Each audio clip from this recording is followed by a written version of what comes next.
Gracias una vez más por el privilegio de reunirnos para esta sesión.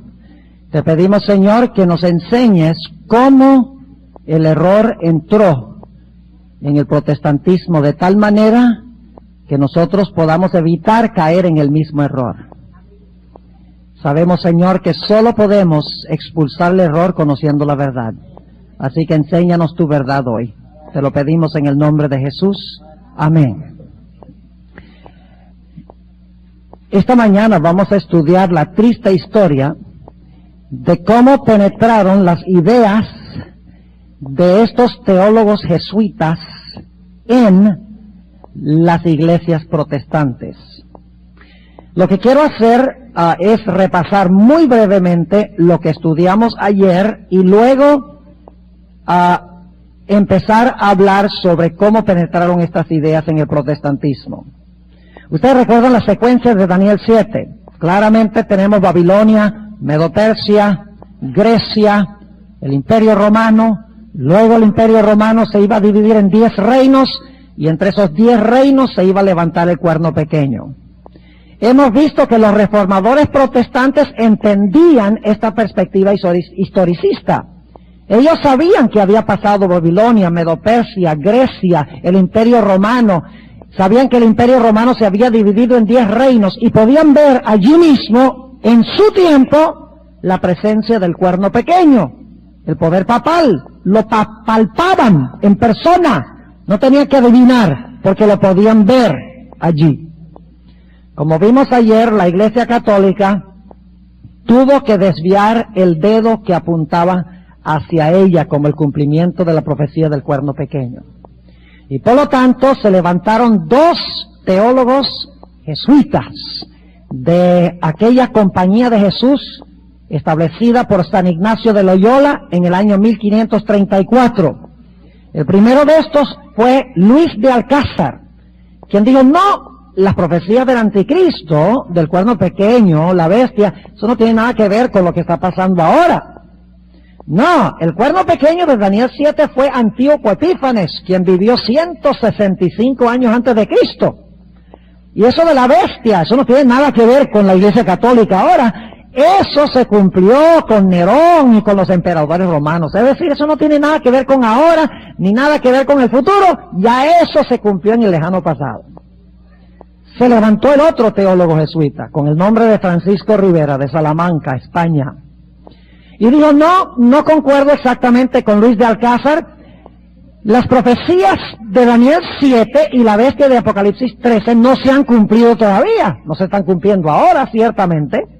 Dijo, las profecías en cuanto al cuerno pequeño y la bestia están hablando sobre el levantamiento de un personaje literal en el futuro, en el Medio Oriente, un individuo que se va a sentar en el templo de Jerusalén, va a oprimir a los judíos literales por 3 años y medio literales, va a blasfemar a Dios. Y este periodo va a durar 3 años y medio. Así que eso no tiene nada que ver con nosotros ahora. De esta manera, estos dos teólogos jesuitas, Luis de Alcázar y Francisco Rivera, cambiaron los tiempos del calendario profético de Dios, tal cual lo decía Daniel 7:25, pensará cambiar no solo la ley, sino ¿qué cosa? Los tiempos y la ley. Y luego estudiamos ayer cómo se levantó alguien para proliferar los conceptos de Francisco Rivera, ese cardenal italiano con el nombre de Roberto Bellarmino. Escribió un libro inmenso donde refinaba y propagaba las ideas que había propuesto Francisco Rivera. Y no solamente las propagaba por sus escritos, sino que era un individuo experto en debatir con los protestantes. Permítame leerles 3 citas de Bellarmino, de sus propios escritos. Primera cita. Dice, pues todos los católicos creemos que el anticristo será un cierto hombre, mientras que todos los herejes enseñan que el anticristo no será una sola persona, sino más bien un trono individual o reino absoluto o sede apóstata de aquellos que gobiernan sobre la iglesia. Aquí él está admitiendo que los católicos creen que el anticristo es un personaje, pero los herejes de ese tiempo, él dice, ellos creen que es una sucesión de líderes en la iglesia. Muy interesante esta admisión de Belarmino. Demuestra que la reforma protestante, todos, según dice él, dice todos los herejes enseñaban que el anticristo era una sucesión de individuos que se iban a sentar en la sede, en la Santa Sede, como se llama hoy. Una segunda cita, dice él, y cito, el anticristo reinará por solo 3 años y medio, pero el Papa ya ha reinado espiritualmente en la iglesia por más de 1500 años. Ni tampoco se puede hallar uno que haya sido reconocido como el anticristo y que haya gobernado por exactamente 3 años y medio. Por lo tanto, el Papa no es el anticristo pues aún no se ha levantado. Y una tercera cita de Belarmino, esta es directamente de su libro que escribió, dice, el Papa no es el anticristo, pues su trono no está en Jerusalén, ni en el templo de Salomón. Ciertamente es digno de creer que desde el año 600 ningún pontífice romano siquiera ha estado en Jerusalén. Como segunda de Tesalonicenses 2 dice que se sentará en el templo de Dios, él dice ningún papa desde el año 600 de la era cristiana ha estado allá en Jerusalén y mucho menos en el templo, por lo tanto el papa no puede ser el anticristo. Ahora, esto es crucial, porque estos son los conceptos idénticos que más adelante van a enseñar los protestantes. Ahora la pregunta es, ¿de dónde obtuvieron los protestantes estos conceptos? Como les mencioné ayer, por 300 años después que se levantaran Luis de Alcázar y Francisco Rivera, los protestantes se mantuvieron firmes en su perspectiva historicista. Todos concordaban de que el anticristo de la Biblia existía en ese tiempo y era una sucesión de pontífices romanos. Que el tiempo era simbólico, que el templo era la iglesia. Pero en la década de los años 1830, el protestantismo dio media vuelta y se fue en dirección contraria. Comenzó, y les voy a mencionar, dicho sea de paso, muchos nombres y fechas. Ahora, van a tener que conseguir el cassette, porque no puedo detenerme a deletrearle cada uno de los nombres, porque son nombres ingleses. Así que van a tener que conseguir el cassette.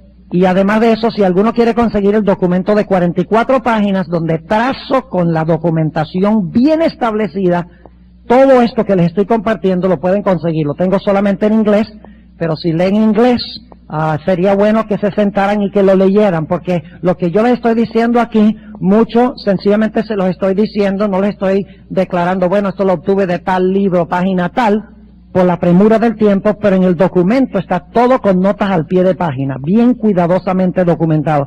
Yo no estoy inventando nada acá. Estoy compartiendo lo que han dicho muchos estudiosos, muchos historiadores. El primer protestante en adoptar el concepto futurista fue un hombre con el nombre de Samuel Maitland. Se levantó en Inglaterra y en 1826 escribió un libro que se llama Inquiries. Y en ese libro, por primera vez que nosotros sepamos, un protestante enseñó que el anticristo será un individuo. Y que ese individuo se va a sentar en el templo de Jerusalén. Y que va a oprimir a los judíos literales. Por 3 años y medio literales. Por primera vez, un protestante, dicho sea de paso, él era un clérigo, era un ministro de la iglesia de Inglaterra, la iglesia anglicana, que es una iglesia supuestamente protestante. Y ahora, en vez de enseñar lo que tradicionalmente por 300 años habían enseñado los reformadores protestantes, cambia la perspectiva y proyecta el anticristo al futuro. A Samuel Maitland le siguieron varios otros. Uno de ellos fue un hombre con el nombre de William Berg. Y leo una cita de William Berg, también ministro de la Iglesia Anglicana en Inglaterra. Y todo esto está pasando entre 1825 y 1844. Y vamos a ver más adelante por qué es significativa la fecha. Porque mientras esto estaba pasando en Inglaterra, estaba entrando el futurismo en el protestantismo. En el otro lado del Atlántico, en Nueva Inglaterra, estaban los mileritas proclamando las profecías desde una perspectiva historicista. Los dos métodos en la misma época estaban perfilándose para la gran guerra final. Ahora, noten lo que dijo William Berg. Dijo, en primer lugar, el hombre de pecado no es el papado, se deja ver en el hecho de que en este capítulo, de 2 Tesalonicenses 2, dicho sea de paso, en este capítulo el anticristo se debe comprender como un individuo y no como un poder o una sucesión de líderes.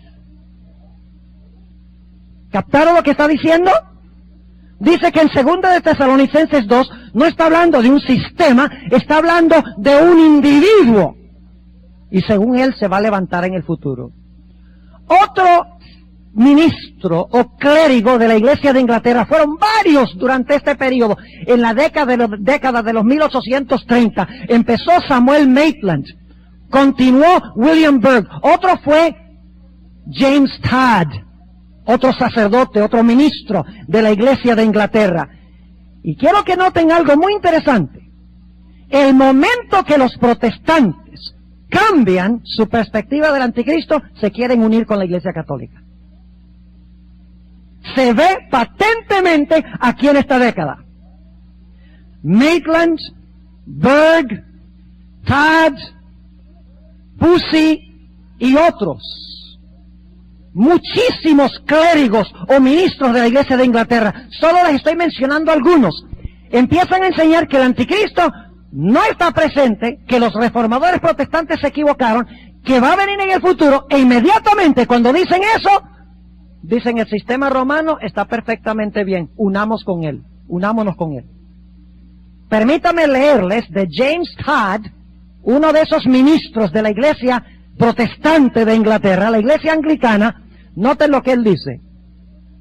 El romanismo, que quiere decir la Iglesia Católica, el romanismo no es, propiamente dicho, una apostasía de la fe. Otra cita. Los errores del romanismo no constituyen una apostasía. Y una tercera cita. La Iglesia de Roma es una iglesia cristiana verdadera. ¿Cómo puede concluir eso? La única forma es porque él ya no cree que el anticristo es el sistema romano.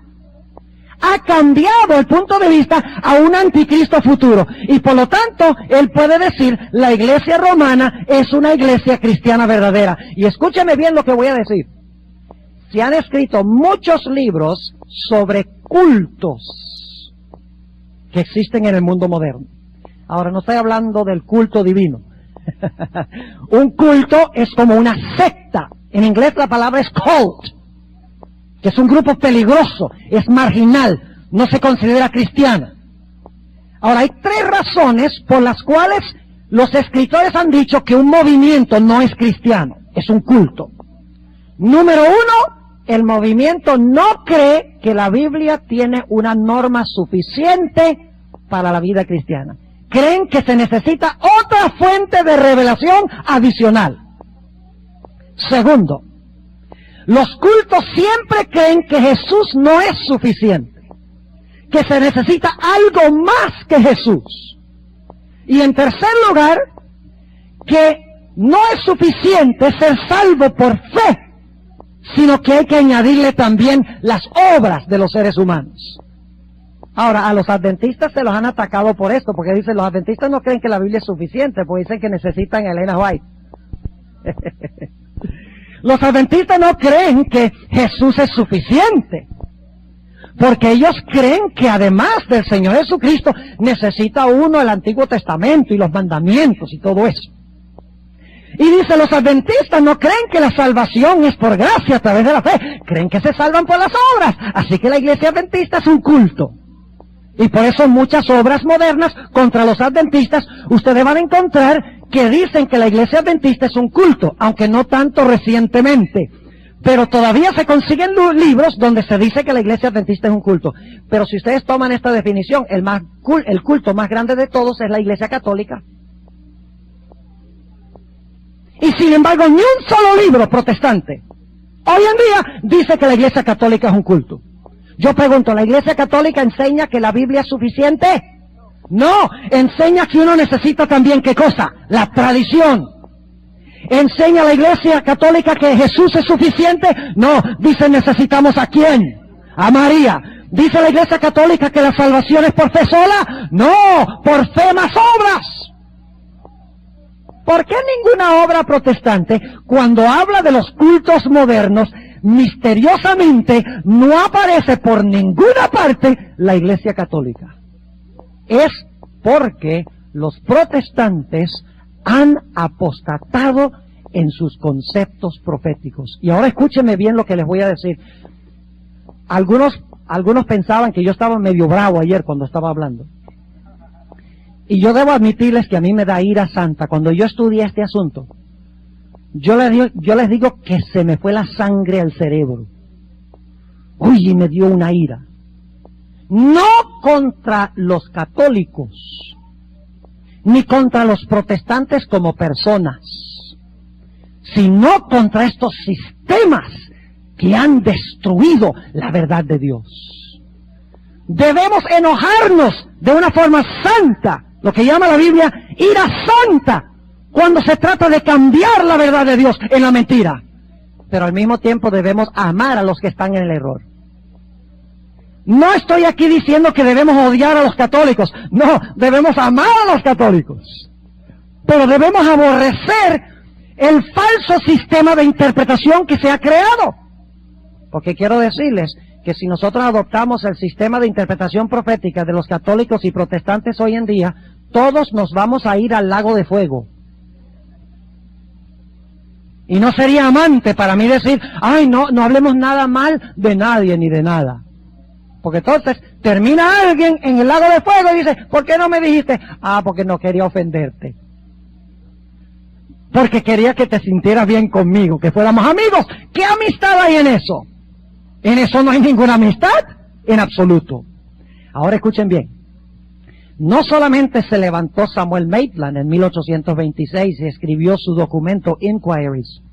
No solamente se levantó James Todd y William Berg, pero durante este periodo, entre 1833 y 1845, fíjense la fecha, 1833 a 1845, se levantó en Inglaterra, en la iglesia anglicana, lo que se conoce como el movimiento tractario de Oxford. Ahora, la razón por la cual se llamó el movimiento tractario de Oxford es porque los grandes ministros de la iglesia de Inglaterra escribieron varios tratados, 90 de ellos en total, con el propósito de cambiar la perspectiva de la iglesia de Inglaterra en su interpretación profética. Según ellos mismos, era su propósito, escuchen bien, desprotestantizar la iglesia de Inglaterra. Es decir, era su propósito unir a la iglesia de Inglaterra con el poder papal. ¿Por qué iban a hacer esto? Porque habían cambiado su perspectiva profética. Si hubieran todavía aceptado el historicismo, hubieran visto que el papado es el anticristo y nunca hubieran querido unirse con el anticristo. Pero como cambiaron su punto de vista profético, como cambiaron los tiempos de Dios, ahora era fácil unirse a la Iglesia Católica, porque según ellos la Iglesia Católica nada tenía que ver con el cumplimiento de las profecías del anticristo. Ahora, uno de los campeones de este movimiento tractario se llamaba John Henry Newman. Posiblemente algunos de ustedes han oído este nombre, John Henry Newman. Déjenme decirles algunas cosas en cuanto a Newman. Era el hombre de más influencia en la iglesia de Inglaterra en ese tiempo. Y John Henry Newman decidió que como la iglesia de Inglaterra no se unió con la iglesia católica, él decidió abandonar a la iglesia anglicana y se convirtió en un sacerdote de la iglesia católica en 1845. Y ahora escuchen, ironía de ironías. En 1879, la iglesia católica recompensó a este ex protestante, quien enseñaba que el anticristo de la Biblia no es el papado, quien enseñaba en este movimiento tractario que los protestantes, la iglesia anglicana, debía unirse con la iglesia católica y debía reconocer al obispo de Roma como supremo en la iglesia. En 1879, este individuo fue convertido en cardenal de la iglesia católica. Y por eso se conoce como John Cardinal Henry Newman. Qué interesante que un ministro protestante anglicano se haya convertido a la iglesia católica, haya aceptado al Papa como supremo y haya sido recompensado con ser cardenal de la iglesia católica. Increíble, dicen ustedes. Pero hay más cosas que pasaron durante esta década de los 1830. Están pasando muchas cosas allá en Inglaterra, en Europa. ¿Y saben por qué? Porque el diablo sabe que hay muchas cosas pasando en América. Los dos sistemas están formándose para la batalla final. Y escúcheme bien, la guerra final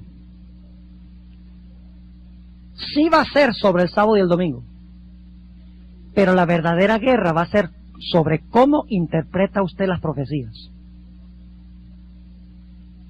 Porque para usted creer que la bestia es el papado y que la marca de la bestia es el domingo, usted tiene que aplicar el historicismo. El método es el que lleva el mensaje. Si usted tiene el método mal, usted va a tener el mensaje mal. Por ejemplo, si usted cree que la bestia es un anticristo futuro que se va a levantar allá en Jerusalén, ¿qué tiene eso que ver con el cambio del sábado? Nada. ¿Qué tiene eso que ver con el protestantismo apóstata? Nada.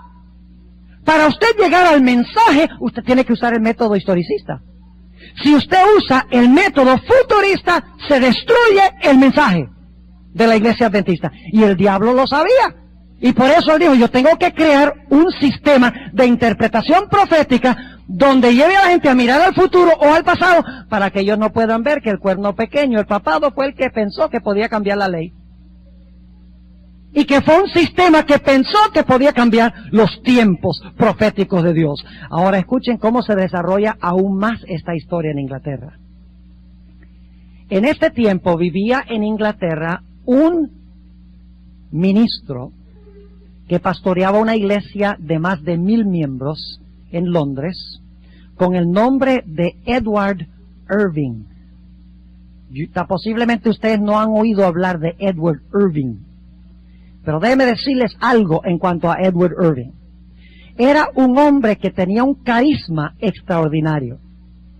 Mantenía estupefactos a todos aquellos que lo escuchaban en su iglesia. Era un predicador carismático que tenía un poder de convicción extraordinario. Ahora resulta, escuchen bien, de alguna forma, Eduardo Irving adquirió o alguien le entregó una copia de un libro muy famoso en círculos adventistas. El libro fue escrito por un sacerdote jesuita con el nombre de Emanuel Lacunza. ¿Han oído ustedes hablar de Emanuel? Lo conocemos como Manuel, pero se llamaba Emanuel Lacunza. En realidad nació en Chile y de alguna manera su libro La venida del Mesías en gloria y majestad, llegó desde allá hasta Inglaterra. Y en 1833, un ejemplar de este libro cayó en manos de Eduardo Irving, quien tradujo el libro del español al inglés. Ahora ustedes dicen, ¿por qué es significativo esto? Permítame compartir con ustedes algunas de las ideas del libro de Lacunza. Pero antes de hacerlo necesito hacer una aclaración. La hermana White menciona muy positivamente a Lacunza. Dice que es uno de los que proclamó que la venida de Cristo estaba cerca. Pero ahora escuchen bien. Tenemos que entender la razón por la cual la hermana Elena G. White dice que Lacunza fue un instrumento en las manos de Dios. No fue por todo lo que dijo. La Iglesia Católica es teológicamente, proféticamente, lo que se llama amilenista. Hay tres conceptos del milenio. El primer concepto se conoce como postmilenismo, y es la idea de que Cristo va a venir después del milenio. Es decir, el mundo se va a volver mejor y mejor y mejor, y cuando el mundo esté entonces perfecto, viene Cristo. Es el postmilenismo. Ya no hay muchos postmilenistas, porque el mundo no demuestra que va de mal en mejor, sino de mejor en peor. El otro concepto es premilenismo, la idea de que Cristo va a venir antes del milenio y luego entonces vienen los 1000 años. La Iglesia Católica no es ninguna de esas dos. Desde el tiempo de San Agustín, la Iglesia Católica es amilenista. Es decir, el concepto de la Iglesia Católica es que estamos nosotros ahora en el milenio. Que desde que el Señor Jesucristo murió, ató a Satanás, y por la predicación de la Iglesia debe ir y conquistar todo el mundo, y dominar todo el mundo, y establecer el reino de Cristo aquí en la tierra. Por eso es que durante la Edad Media la Iglesia Católica pensaba que tenía que dominar sobre reyes, tenía que convertir a la gente por la fuerza de la Inquisición, porque el mandato de Jesús era establecer el reino de Cristo en la tierra, la Iglesia conquistando el mundo para Cristo. Es decir, la Iglesia Católica era amilenista, y como resultado se perdió de vista la segunda venida de Cristo. Porque si usted cree que estamos ahora en el milenio y que en realidad lo que va a traer una mejora al mundo es que la Iglesia desde adentro comparte el mensaje y finalmente como resultado de volverse cristiano todo el mundo entonces se va a volver perfecto y una sociedad ideal. Entonces, ¿a dónde cabe ahí la segunda venida de Cristo? ¿Para qué? Y por lo tanto la Iglesia Católica no hablaba nada sobre la segunda venida de Cristo. Ahora, lo que la hermana White presenta positivamente de Lacunza es que Lacunza rompió con el concepto católico amilenista. Él dijo, no señor, la Iglesia no va a conquistar el mundo y va a establecer el reino ideal de Cristo aquí en la tierra. Dice, no, Cristo va a regresar y luego entonces viene el milenio. Y enseguida que dijo eso, entonces la gente dice, entonces tenemos que esperar a Cristo antes que venga el milenio. Y como resultado llegaron a la conclusión de que Cristo estaba próximo a venir. Pero la mayoría de lo que escribió Lacunza reflejaba la buena teología jesuita de Rivera. Permítanme compartir con ustedes algunas de las ideas de Lacunza. Y ustedes me van a decir si esto es parecido a lo que enseñan muchos protestantes hoy en día. Número 1, Apocalipsis 4 al 22, todavía el cumplimiento está en el futuro. ¿Me escucharon lo que dije? Es decir, Apocalipsis capítulo 4 hasta el capítulo 22, todo lo que dice eso está todavía en el futuro. Ahora, si ese es el caso, para darles un ejemplo, si ese es el caso, entonces podemos nosotros usar este texto donde habla de el dragón que se va a hacer guerra contra el remanente final que guarda los mandamientos de Dios y tiene el testimonio de Jesús. ¿Lo podemos aplicar ahora? No, porque eso está en Apocalipsis 4 al 22, eso es futuro. Así que, ¿qué pasa con la iglesia adventista? No se levantó en armonía con la profecía bíblica. Eso lo enseñó Lacunza. Dicho sea de paso, es lo mismo que enseñan los protestantes hoy. Dicen que en Apocalipsis 4:1, a donde Dios le dice a Juan, sube acá, que ese es el rapto. Que eso representa el rapto de la iglesia. Es decir, en Apocalipsis 4:1 la iglesia es raptada al comienzo de los últimos 7 años de la historia, y entonces ahora la iglesia está en el cielo y se realiza todos los eventos de Apocalipsis 4 al 22 con los judíos. Qué interesante. Segundo, la Kunza enseñó que los 3 años y medio del dominio del anticristo son años literales. No son 1260 años, son 3 años y medio literales. Número 3, los 144,000 son judíos literales, que durante la tribulación van a ir y le van a predicar el evangelio a la gran muchedumbre, y van a convertir a millones de otros judíos.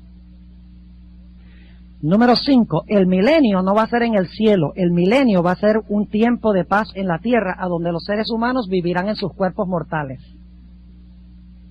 Eso es lo que enseñan los protestantes hoy, si ustedes han leído algo.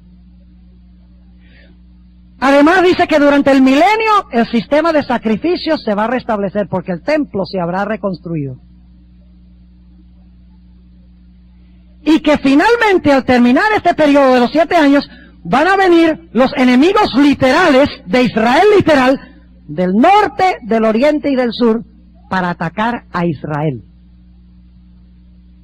Ahora, lo interesante es que estos conceptos son típicamente jesuitas y futuristas. Y este libro cayó en manos de Eduardo Irving, quien era de la Iglesia de Inglaterra. Ahora, hay un elemento que no enseñaron los teólogos jesuitas, y es la idea del rapto secreto de la iglesia. Eso faltaba.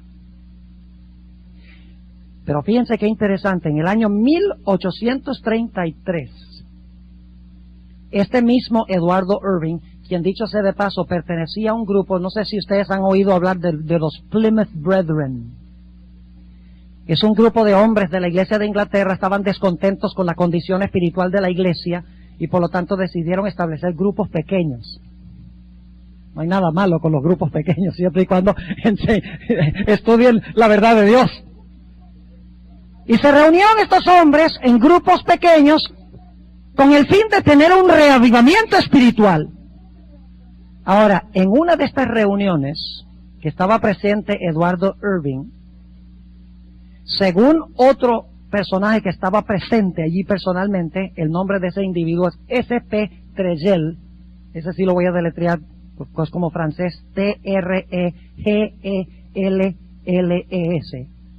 Estaba presente en esa reunión S.P. Trejel y estaba también Irving, el que tradujo el libro de la Kunza. Y según dice Trejel, en esa reunión Eduardo Irving entró en un estado de éxtasis.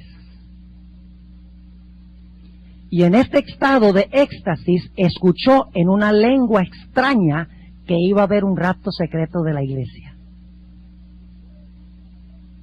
La idea del rapto secreto no viene de un estudio de la Biblia. Viene de una declaración en lenguas a Eduardo Irving, quien estaba en un estado estático de éxtasis, donde se le informó que iba a haber un rapto secreto de la iglesia. Y lógicamente después fueron a la Biblia para tratar de encontrar dónde dice la Biblia del rapto. Ahora, no ha de sorprendernos esto. Uno de los grandes campeones protestantes modernos de estos conceptos es Hal Lindsey. Ese sí lo conocen. Escribió el libro La agonía del planeta Tierra. ¿Y saben algo? Él escribió un libro que yo investigué minuciosamente para este trabajo que estoy compartiendo con ustedes. El nombre del libro es Vanished, desaparecido, es sobre el rapto. Vanished into Thin Air, se llama el libro. ¿Y saben lo que dice Hal Lindsey? Que mientras él estaba escribiendo ese libro, entró en un estado de éxtasis. Y el Espíritu Santo, según él, le hablaba y le informaba lo que debía escribir. Es decir, junto con esto, hay que conectar también el pentecostalismo moderno, que depende no tanto de lo que dice la palabra de Dios, sino que depende sobre emociones y voces y sentimientos e impresiones. La idea del rapto secreto vino como resultado de un estado de éxtasis, donde supuestamente el Espíritu Santo habló en una lengua extraña.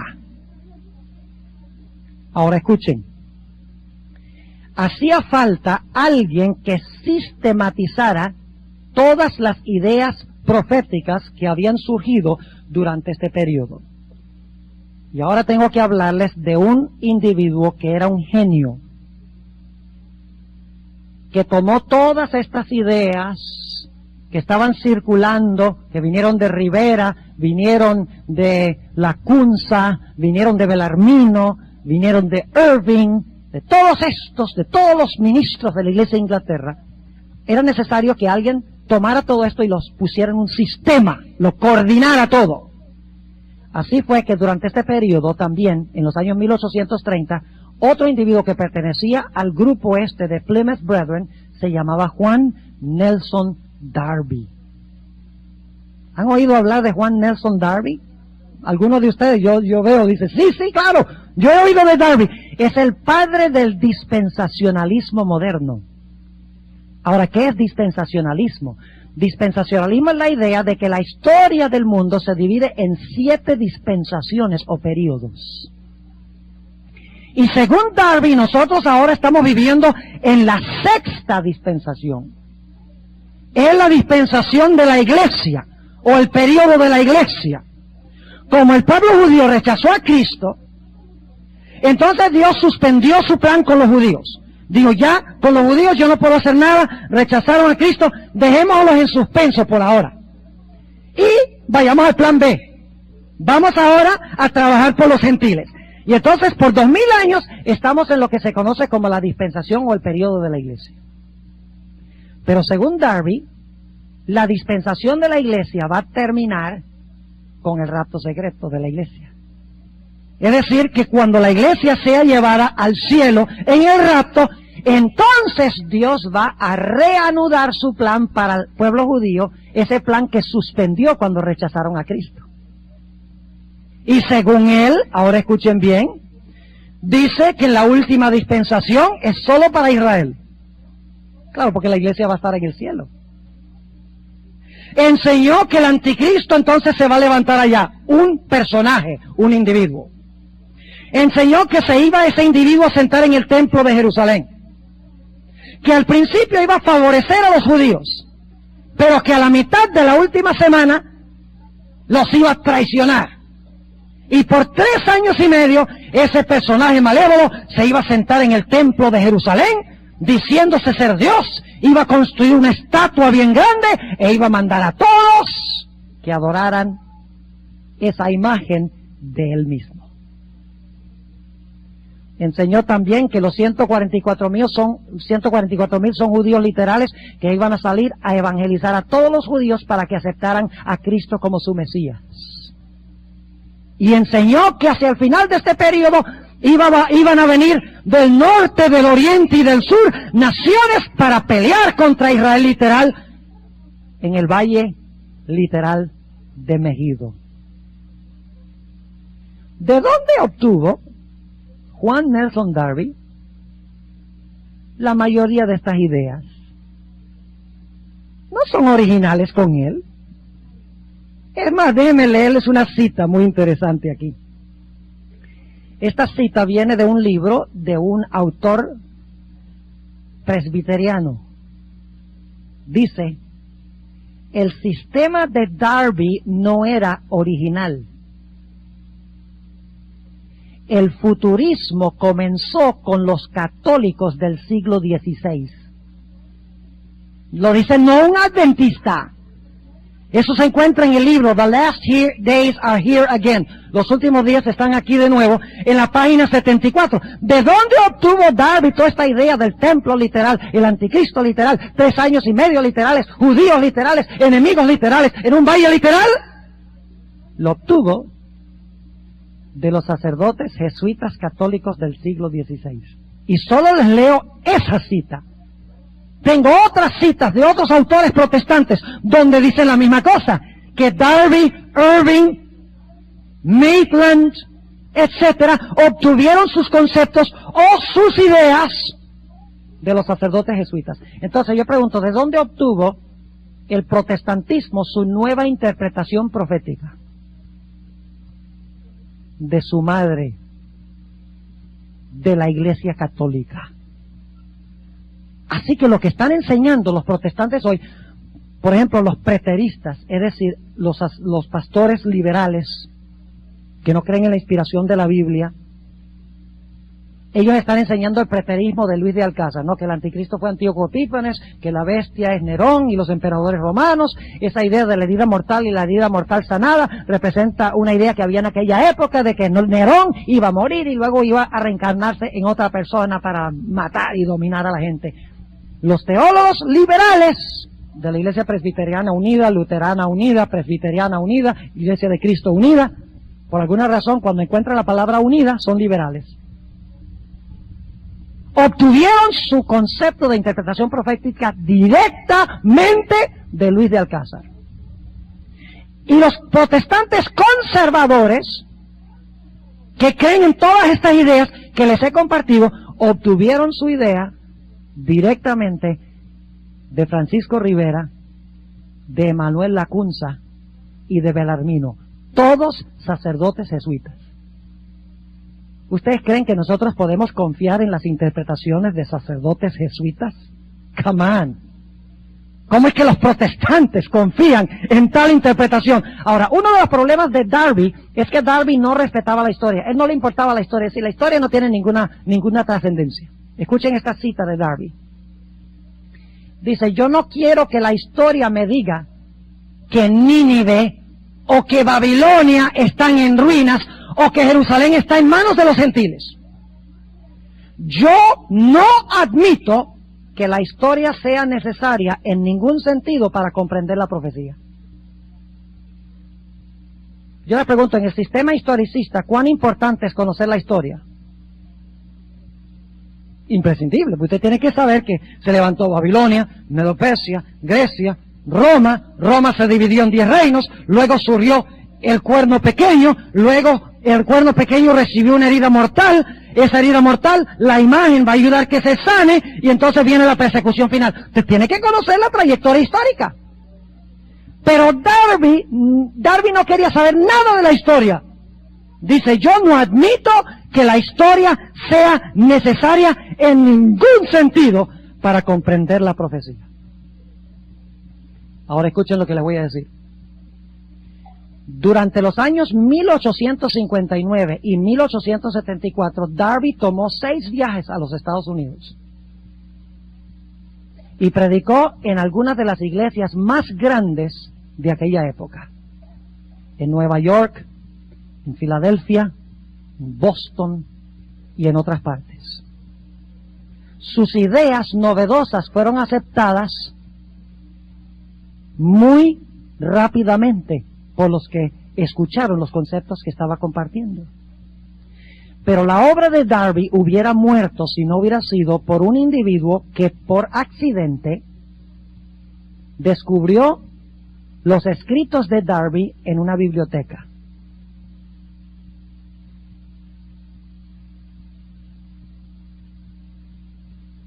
Lo que descubrió los escritos de Darby en una biblioteca se llamaba C.E. Scofield. ¿Han oído hablar de Scofield? Muchos de ustedes han oído hablar de Cyrus Ingerson Scofield. ¿Por qué es famoso Scofield? Díganme ustedes. Scofield es famoso por la Biblia Scofield, que se publicó en el año 1909. Ahora, ¿saben ustedes lo que hizo Scofield? Scofield tomó las ideas de Darby, de sus libros, y las incorporó como notas al pie de página en su Biblia. ¿Saben ustedes cuántos ejemplares de la Biblia anotada Scofield se han sacado? Más de 12 millones de ejemplares. Es la Biblia de los dispensacionalistas, de los protestantes futuristas de hoy en día. Y les ilustro. En la ciudad de Mount Holly, en New Jersey, tuve un seminario en la iglesia de habla inglesa allí poco antes de irme para Texas. Un seminario de Apocalipsis. Y vinieron la primera noche vino una pareja joven, muy bien parecidos, se veía que eran bastante educados, y cuando llegaron a la puerta, los que estaban registrando le ofrecieron la Biblia del seminario, y ellos dijeron, no, nosotros tenemos nuestra propia Biblia, gracias. Y cuando yo escuché eso, yo tenía curiosidad de saber qué Biblia tenían. Así que por ahí disimuladamente, cuando estaba enseñando el seminario, miré la mesa y vi que era la Biblia de Scofield. Yo dije, oh.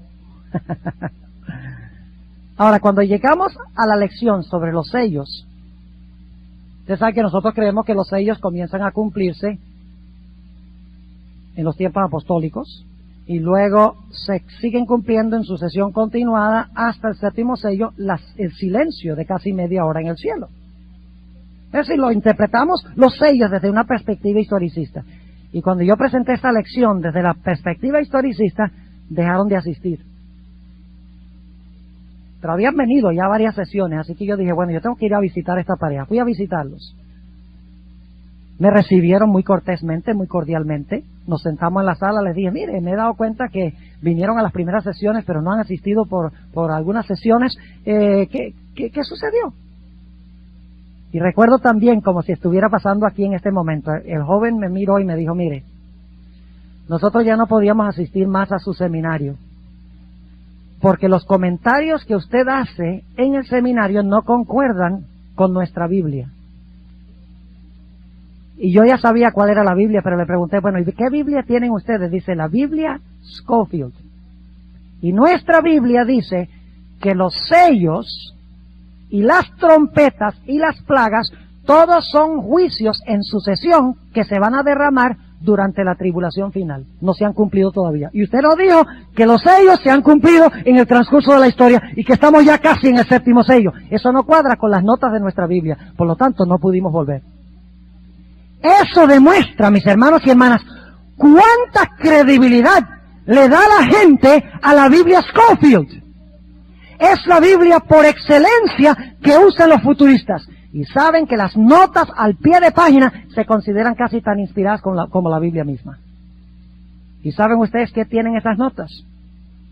La idea de que la tribulación final es para los judíos literales. La iglesia va a ser sacada de la tierra en un rapto secreto. El anticristo va a gobernar en el templo literal de Jerusalén por 3 años y medio literales. Será un personaje literal. Vendrán del norte Rusia, del sur los árabes y del oriente los chinos para atacar a la nación de Israel. Pero Cristo intervendrá para librar a los judíos. ¿De dónde vienen esas ideas? Hermanos y hermanas, esas ideas no son fruto de un estudio de la Biblia. Esas ideas vienen directamente de una fuente jesuita, de Francisco Rivera, de Belarmino y de Lacunza, entre otros, que proliferaron estas ideas entre los protestantes. Ahora escuchen, el 1 de febrero de este año se sacó la película Left Behind. Causó una sensación grandísima. ¿Saben ustedes qué es esa película Left Behind? Es un panorama profético completamente falso. Y es emocionante la película, yo la vi, tuve que verla en preparación para este documento porque íbamos a hablar sobre esa película precisamente. Lo que yo he compartido con ustedes en cuanto a los conceptos protestantes de la profecía es lo que presenta esa película, pero en forma dramatizada. La película en realidad es fruto de una serie de novelas que escribieron 2 hombres. Uno se llama Tim LaHaye y otro se llama Jerry Jenkins. LaHaye es el teólogo y Jenkins es el escritor. ¿Saben ustedes que estos libros, que son 12 finalmente, sacaron uno primero y luego tuvo tanto éxito que sacaron más? ¿Saben ustedes que por meses y meses estos libros han estado en el bestseller list del Wall Street Journal y del New York Times? Y son libros religiosos. Cuenta Glenn Ofterhar, quien es el director de Adventist Communication Network, que fue el que hizo este programa que me llevó a preparar esta investigación. él contó en la introducción, el día que hicimos las presentaciones, que él estaba viajando de Washington, D.C. a su casa en California y que en ese vuelo iban varios congresistas. Y cuenta él que, porque él estaba sentado en primera clase, viaja tanto, tiene muchas millas y entonces puede hacer su upgrade, ¿verdad? Dice que habían 6 o 7 congresistas allí, cada uno con su ejemplar del libro Left Behind. Y dice que durante todas las 5 horas de viaje, el único tópico de discusión era el rapto secreto y la perspectiva de las profecías que presentaba ese libro. El problema es que la gente no considera que esos libros son novelas. Creen que son realidad. Escuchen lo que dice Tim LaHaye. ¿Sabe usted que se han vendido más de...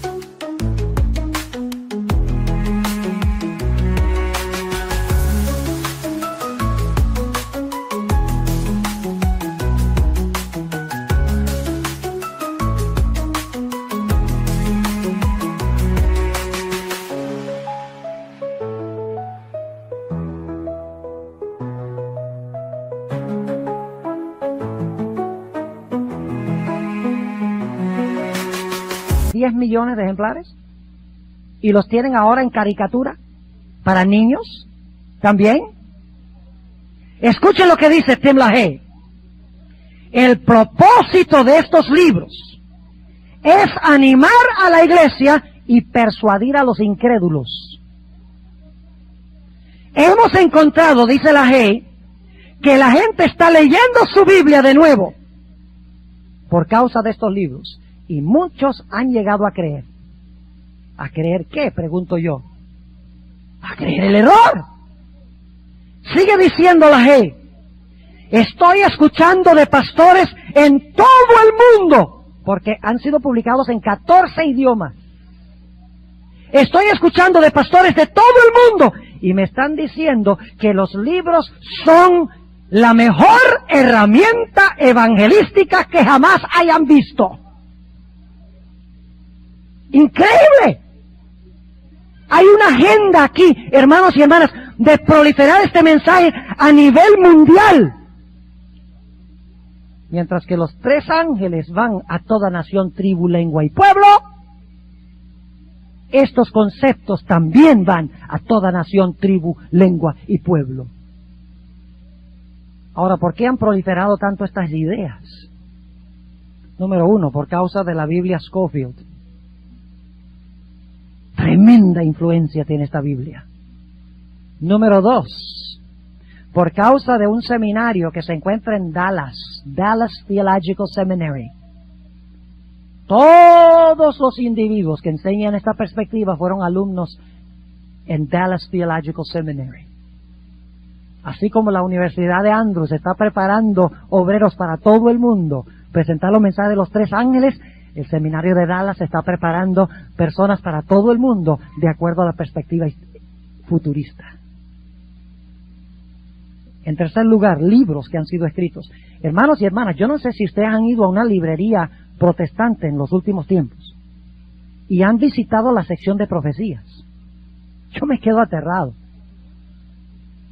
Cuando yo hice esta investigación me tocó leer centenares de páginas en preparación para lo que hice. Necesitaba saber lo que creen ellos también. Así que tuve que leer libros que ellos escribieron de Hal Lindsey y otros. Y me quedé aterrado cuando iba a las librerías, libro tras libro tras libro.